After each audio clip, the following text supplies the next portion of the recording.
People usually find my work when they've already done a lot. They're not new to self-development. They're not new to looking at themselves. They've done enough to know that understanding the pattern has not ended the life built around managing it. By the time they find me, they're no longer looking for more management or a better explanation of the same pattern. They're looking for a life that is actually lived and experienced, not held together through constant bracing. They can explain their pattern, their behavior, their responses, and their reactions. Many of them have regulated their responses, worked with the stories, managed their mindset, understood the wound, and tracked their behavior. And still, when life presses on the same place, the same output returns. I do not begin where most of the models begin. The people I work with are often painfully aware. They have watched themselves repeat something while knowing exactly what was happening. That should have made the whole industry ask a better question. Because if awareness was the mechanism, awareness would have ended far more than it actually has.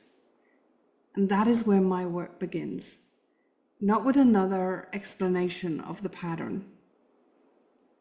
My name is Judy van Niekerk, known online as Judy Vee.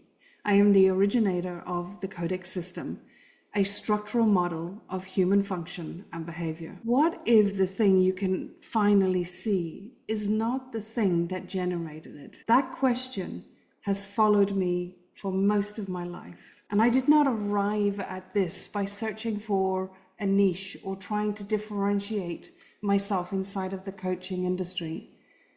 The work existed before I had a public language for it. I had already lived through the things most models could not locate properly. I lived almost 2 decades in extreme abuse and isolation before escaping in my early 20s. And later I stood publicly in an Irish High Court case and brought private harm into public consequence. That experience shaped my understanding of voice, authority, silence, law, visibility, institutional power, and what happens when private harm enters public record and consequence and can no longer be managed by secrecy. The abuse is part of the origin of what I learned to see. It is not the organizing identity of the work. The significance is not only what happened to me, it is what I saw through and beyond and what I could not unsee afterwards. Because the story is not the deepest layer. The body response is not the deepest layer, and behavior is not the deepest layer, and neither is the identity built around what happened the deepest layer. Something was organizing human experience before those models could reach it. And that observation became the foundation of my life's work. What I was seeing did not fit inside the categories available to me.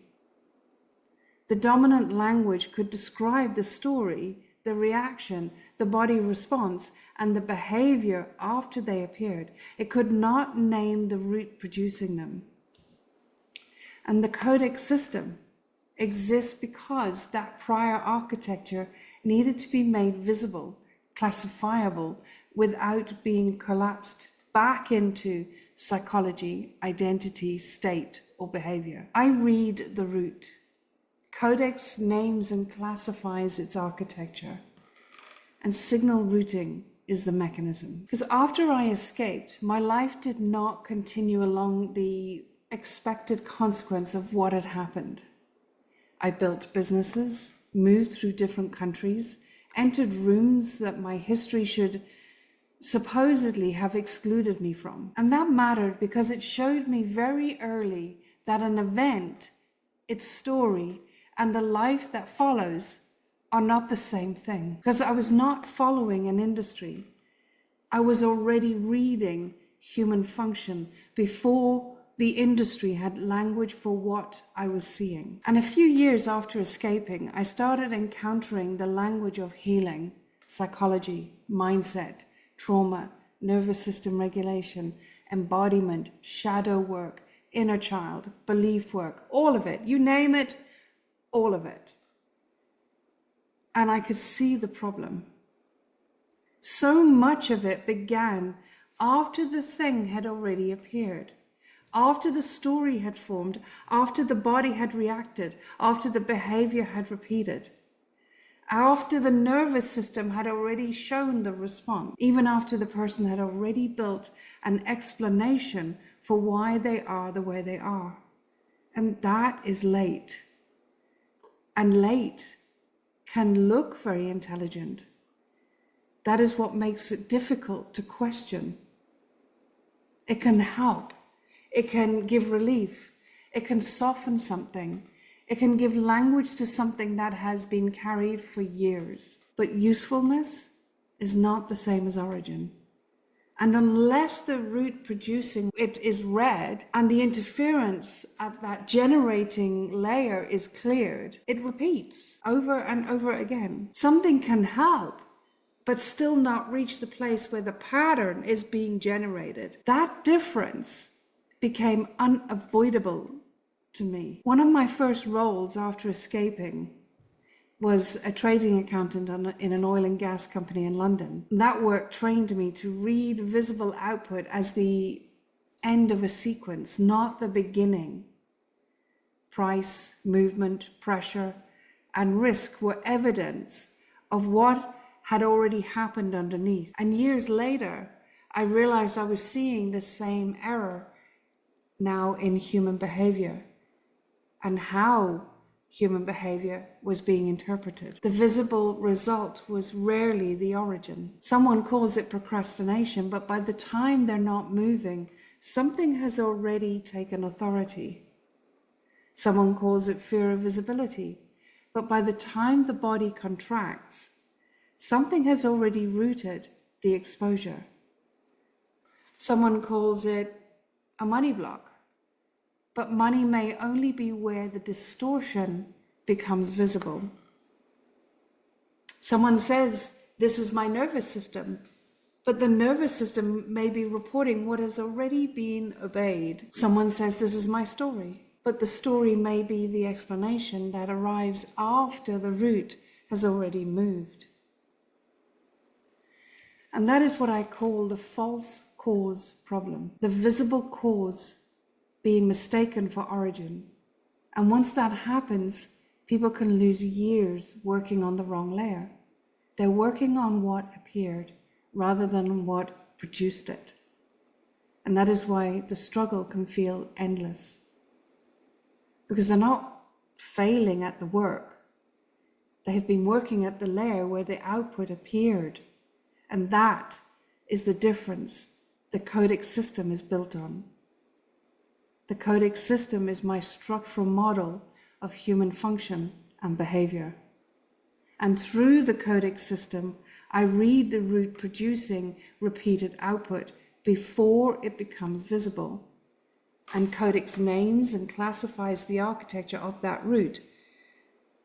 The signal routing is the mechanism, and the work clears the interference at the generating layer. And then output is tracked through consequence, not as an idea, not as a feeling in the moment, not as a this feels good, this feels right, but what is the consequence? Not through how good the explanation sounds, not through how calm someone feels after talking about the pattern, through what actually changes how you move, what repeats, what stops repeating, what moves cleanly, and what no longer needs management, and whether life is being lived, experienced, or constantly managed before the explanation, before the management, before the visible pattern is given authority. So if you've come to this channel looking for familiar personal growth language, this probably will not feel familiar for long. I'm not here to help people build a more sophisticated identity around the pattern. I'm not interested in keeping anyone inside better explanations of what has already appeared. This channel is where the visible explanation starts losing authority. This channel is for people who've done enough work to know that understanding something and being free of it are not the same thing. It is for the person who can already see that the place where they were told to begin has not changed what repeats. Here, behaviour is read as output. Story may follow the root, not create it. The nervous system may show the response, but not originate it. Pressure may be where distortion becomes visible, not where it began. Money, visibility, relationships, leadership, delay, over effort, body response, and repeated life output are not treated as separate problems.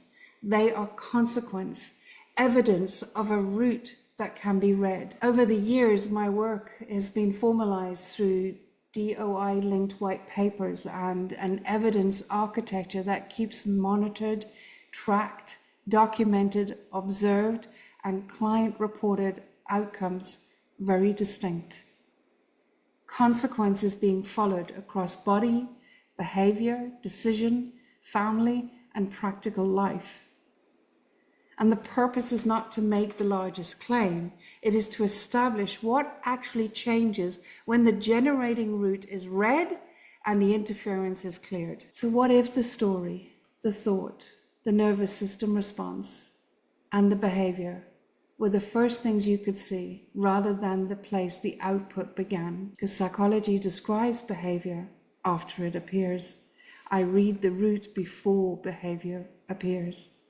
Codex names and classifies the architecture of that root, and the work clears interference at the generating layer. If you can explain the pattern and it still repeats, start with the thought is not origin on this channel. It opens the first false cause, the assumption that thought begins the sequence.